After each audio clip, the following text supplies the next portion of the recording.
Perkenalkan, nama saya Rizky Dianpi dengan NIM 19070142. Saya mahasiswa IKIP Siliwangi, jurusan PG PAUD, kelas 19 C4. Dalam video kali ini, saya akan memodifikasi suatu permainan dan menganalisisnya dengan nilai-nilai entrepreneurship berbasis permainan untuk anak usia dini.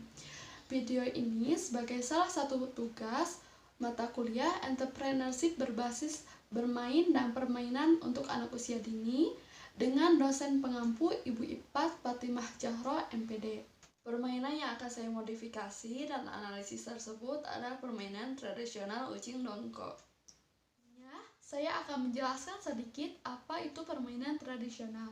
Menurut Kurniati, tahun 2016, permainan tradisional merupakan suatu aktivitas permainan yang tumbuh dan berkembang di daerah tertentu, yang syarat dengan nilai-nilai budaya dan tata nilai kehidupan masyarakat, yang diajarkan secara turun-temurun dari satu generasi ke generasi berikutnya. Permainan tradisional tidak hanya berfungsi sebagai hiburan, tetapi juga sarana internalisasi dan sosialisasi. Pada permainan tradisional, terkandung nilai-nilai yang sangat penting bagi perkembangan fisik maupun jiwa anak-anak. Referensi yang saya ambil dari sebuah artikel Kompasiana yang ditulis oleh Wulan Nindri. Ucing dongko atau kucing jongkok merupakan permainan yang dilakukan oleh lebih dari 3 orang.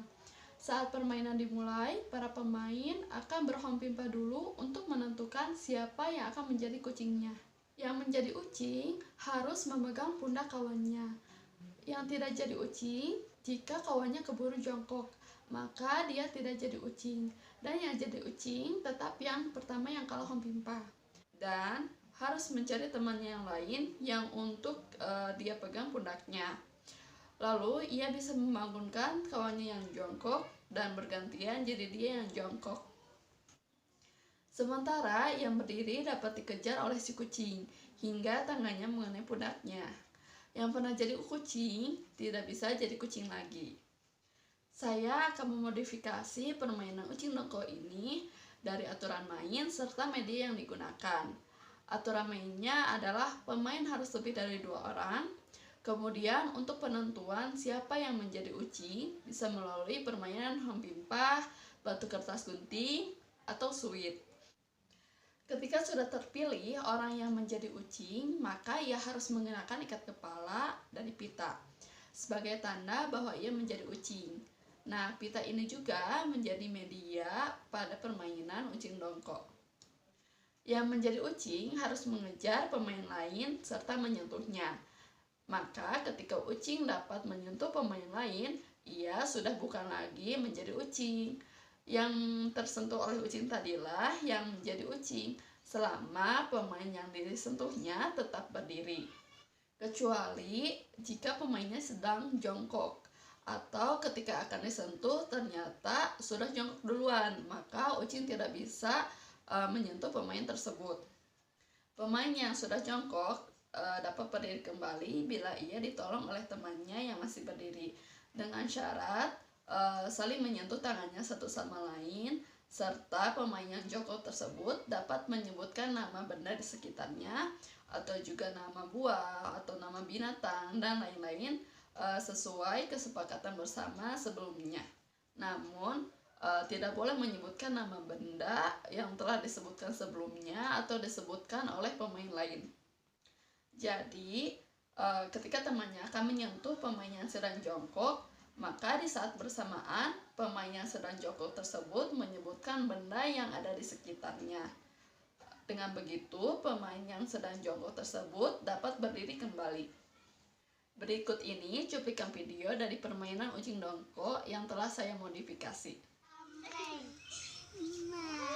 Injak pakai baju rombeng, gambreng.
dongkok tersebut, saya menganalisisnya dengan nilai-nilai entrepreneurship. Di antaranya satu, nilai kejujuran.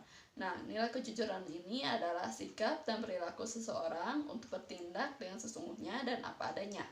Tidak berbohong, tidak dibuat-buat, tidak ditambah dan tidak dikurangi, dan tidak menyembunyikan kejujuran. Anak bermain ucing dongkok, baik itu sebagai ucing maupun pemain biasa, ada nilai kejujuran di sana.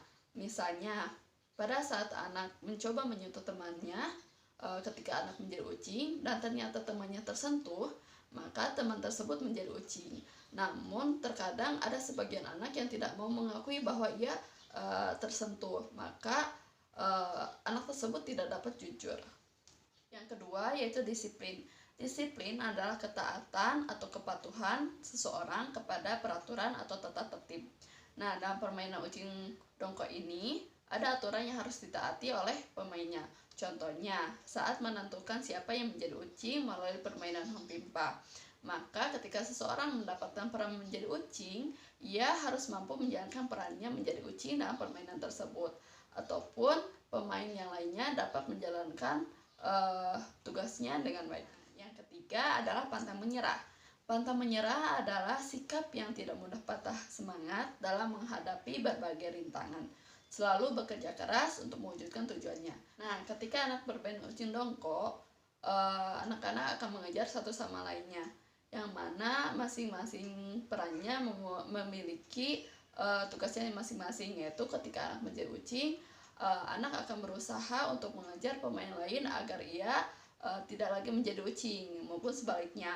Ketika anak bermain sebagai pemain biasa, ia akan berusaha untuk menghindari ucing supaya ia tidak menjadi ucing dalam permainan tersebut. Yang keempat ada kreatif.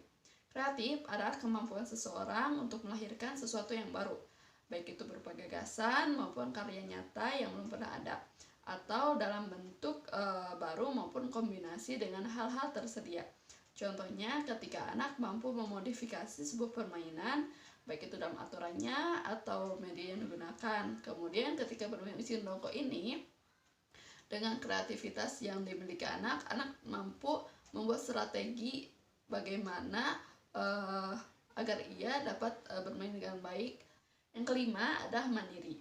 Mandiri adalah hal atau keadaan seseorang dapat berdiri sendiri atau tidak bergantung kepada orang lain. Nah, permainan ucing dongkok ini termasuk permainan individu yang mana akan melatih kemandirian pada diri anak. Ketika bermain ucing dongkok ini, anak akan berusaha dengan kemampuannya untuk bermain dengan baik. Yang keenam yaitu rasa ingin tahu.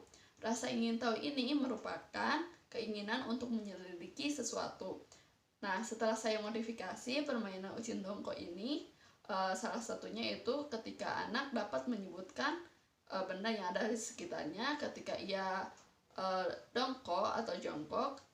Nah, maka ada proses menyelidiki sesuatu di sana, yaitu ketika anak mencari benda yang ada di sekitarnya lalu menyebutkan ketika ia hendak ingin berdiri. Ketujuh adalah komunikatif, artinya kemampuan seseorang dalam menyampaikan pesan dengan baik. Nah, dalam proses komunikatif ini biasanya ada dalam permainan ucing dongkok ketika salah satu temannya meminta bantuan untuk dapat berdiri kembali. Ada tanggung jawab. Nah, tanggung jawab ini adalah sikap atau perilaku untuk melakukan sesuatu dengan sungguh-sungguh dan siap menanggung segala resiko dan perbuatan. Nah, dalam permainan ucing dongkok ini, setelah menentukan siapa yang menjadi ucing dan pemain, maka masing-masing melakukan perannya dengan sungguh-sungguh. Artinya, setiap pemain mempunyai tugasnya masing-masing. Yang kesembilan adalah percaya diri. Percaya diri merupakan sikap yang dimiliki oleh seseorang dengan rasa percaya dan yakin terhadap kemampuannya. Nah, di dalam permainan ucing dongkok ini diharapkan anak-anak mampu percaya diri, percaya bahwa ia mampu bermain dengan baik. Contohnya ketika anak menjadi ucing, ia percaya akan kemampuannya untuk menangkap temannya. Sedangkan ketika ia menjadi pemain biasa, ia percaya bahwa ia mampu menghindari dari ucing. Baik, sekian video dari saya. Mohon maaf apabila banyak kesalahan dan kekurangan. Wassalamualaikum warahmatullahi wabarakatuh.